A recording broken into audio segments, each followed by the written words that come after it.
4 خضروات بتساعد على تقوية الذاكرة والتركيز في المذاكرة.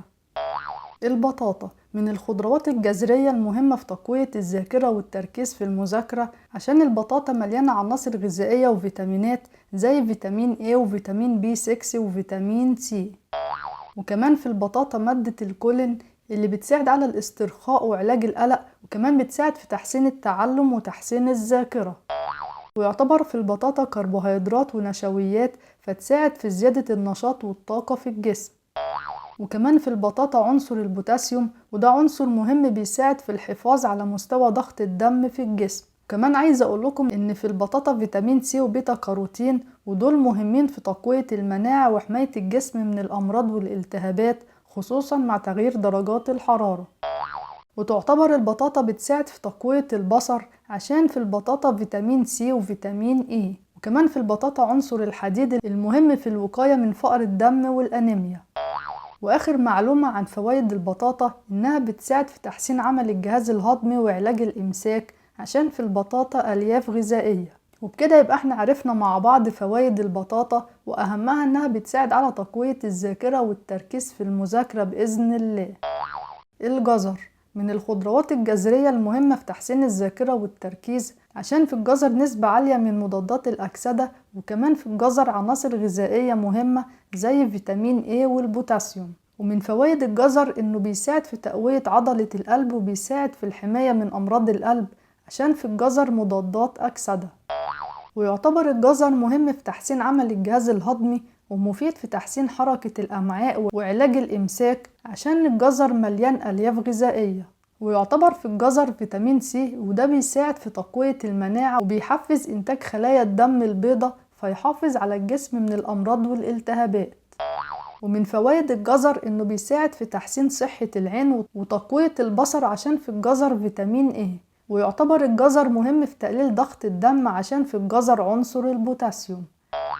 وآخر معلومة عن فوائد الجزر إنه مهم في تقوية صحة العظام، عشان في الجزر معادن مهمة زي الفسفور والكالسيوم والبوتاسيوم.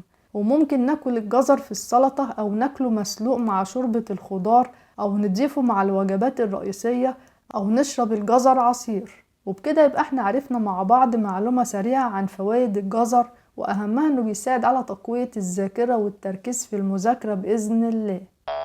الكوسة من الخضروات اللي بتساعد على تقوية الذاكرة والتركيز، عشان في الكوسة حمض الفوليك. وتعتبر الكوسة بتساعد في تحسين صحة المخ، وبتحسن وظائف المخ، فتساعد على تقوية الذاكرة والتركيز. ومن فوائد الكوسة إنها بتساعد في تقوية المناعة، عشان الكوسة مليانة فيتامين سي.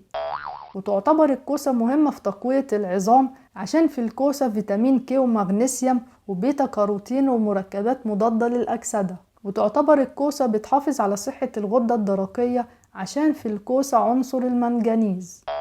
ومن فوائد الكوسة إنها بتساعد على تحسين البصر، وبتساعد في الوقاية من أمراض العيون، عشان في الكوسة فيتامين A. وآخر معلومة عن فوائد الكوسة إنها بتساعد في تقليل نسبة الكوليسترول الضار في الدم، ومهمة في الوقاية من أمراض القلب والشرايين، وبتقلل من ارتفاع ضغط الدم.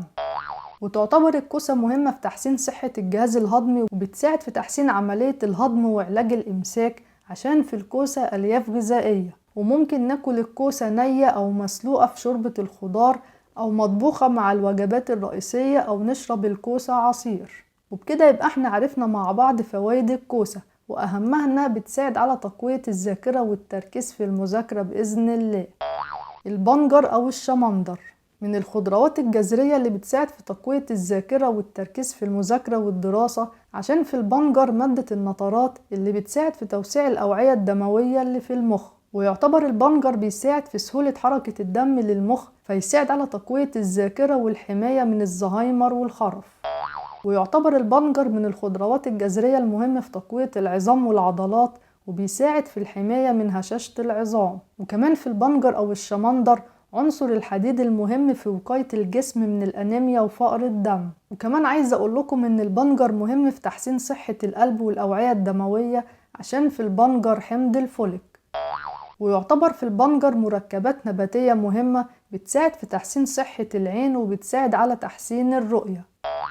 وآخر معلومة عن فوائد البنجر أو الشمندر إنه بيساعد في تقوية عمل الجهاز الهضمي وبيسهل حركة الأمعاء وبيعالج الإمساك عشان في البنجر ألياف غذائية. وممكن ناكل البنجر أو الشمندر ني أو مسلوق في طبق السلطة، أو ممكن نشرب البنجر عصير. وبكده يبقى احنا عرفنا مع بعض فوائد البنجر، وأهمها إنه بيساعد على تقوية الذاكرة والتركيز في المذاكرة والدراسة بإذن الله.